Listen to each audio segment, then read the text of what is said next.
Well, I don't know about you guys, but I don't think that's right.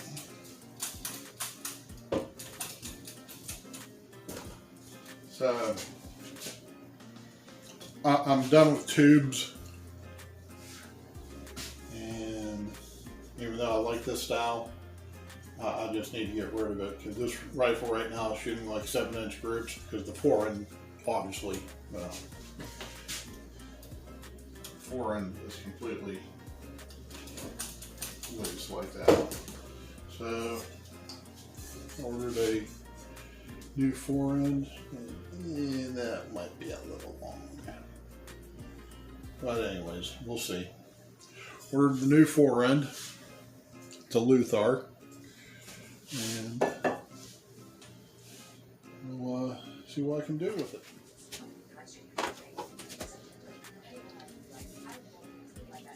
Okay.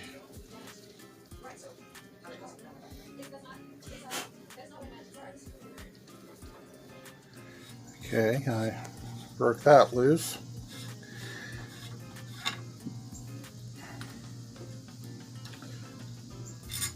Remove the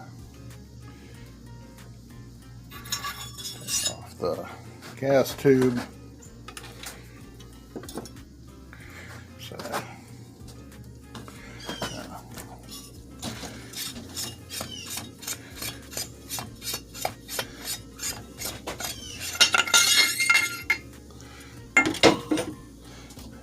barrel's still in there.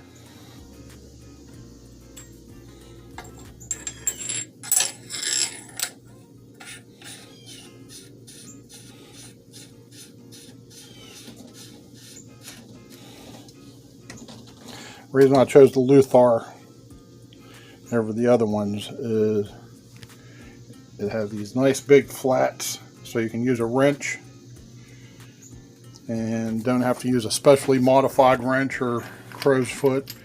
You can just use a regular, I mean it's still a crow's foot, but it's a regular 1 3/16 inch. Fit on there just like so.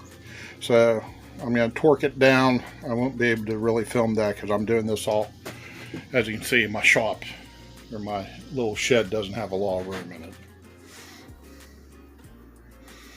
Now, I didn't realize this till just now, but this barrel has not just dimples, but just downright,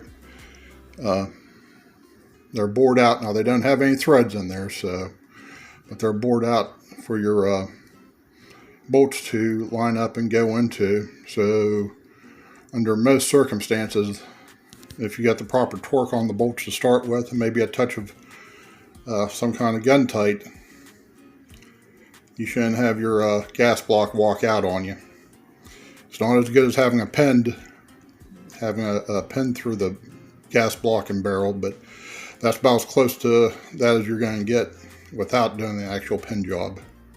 So yeah, I'm very impressed with this Wyndham weaponry barrel because of that.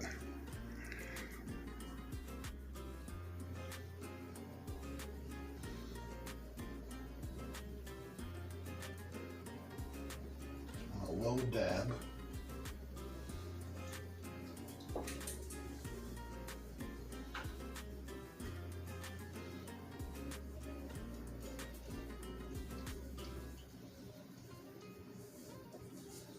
And then torque it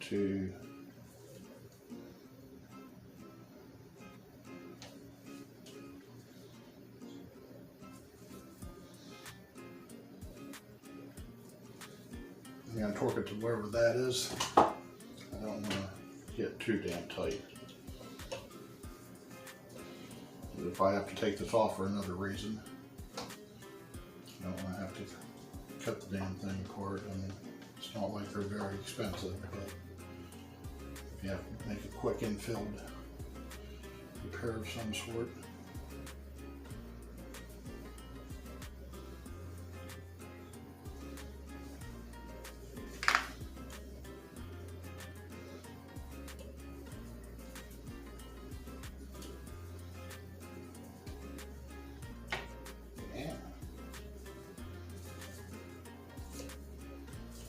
more in there than I expected.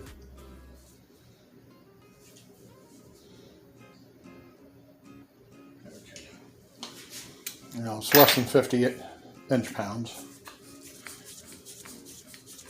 So now the next question is,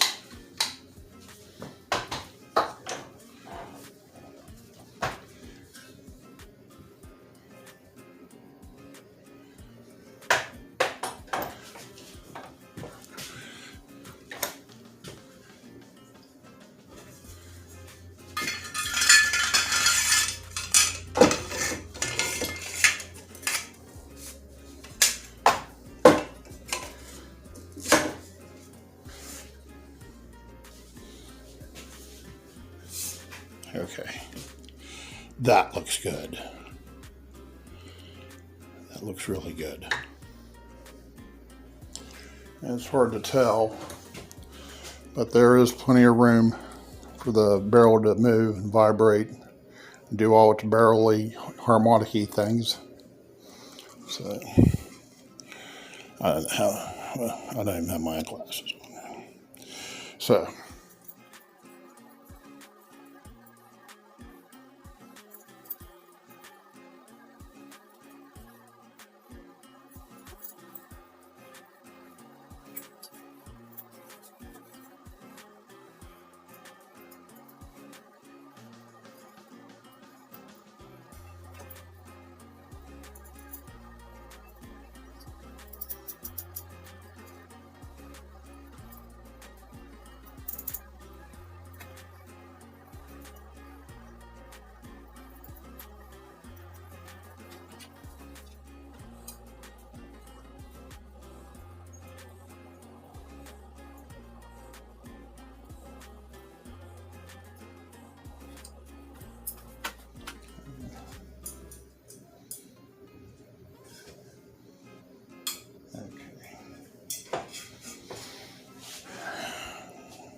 okay, what I'll do is when I go to the range and test fire it, I'll make sure I take some thread locker and the right size bolts in case they start to back out on me. I can still torque them down again.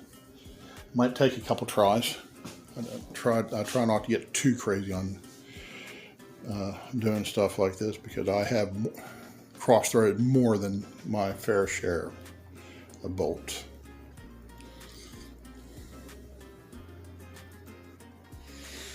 Okay. Went together pretty quick. Probably the entire build time took, or rebuild time took about 2 hours. I don't think I have my muzzle or my flash suppressor completely squared, and that's just going to have to wait till tomorrow. But overall, pretty good. I haven't put the bipod back on yet because I don't have a stud that I need to get a M-lock stud for that. I might have one laying in one of the boxes there, but I don't know if I'm going to mount towards the front. Right here is where my gas tube is, and I don't want to take a chance of it colliding with the gas tube, so it'll probably have to go back here. But other than that, I'm pretty happy with it so far. I mean, haven't had a chance to test it yet.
last time I took the Bushmaster out shooting before I changed the forearm, even though the rifle should have been zeroed and shooting point of aim at 100 yards here, and that was my point of aim, it was dropping the shots low and very scattered, and just normally with the match bullets it tends to do pretty good. And then that's when I discovered the Forend had worked loose, and that's when I went ahead and ordered the Luth-AR Forend and brought everything back to, this is again the rifle zeroed in, and then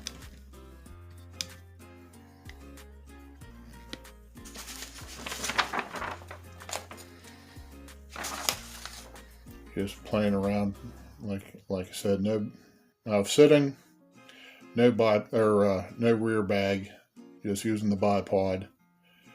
And this is the first group I made after getting zeroed again with the new Forend.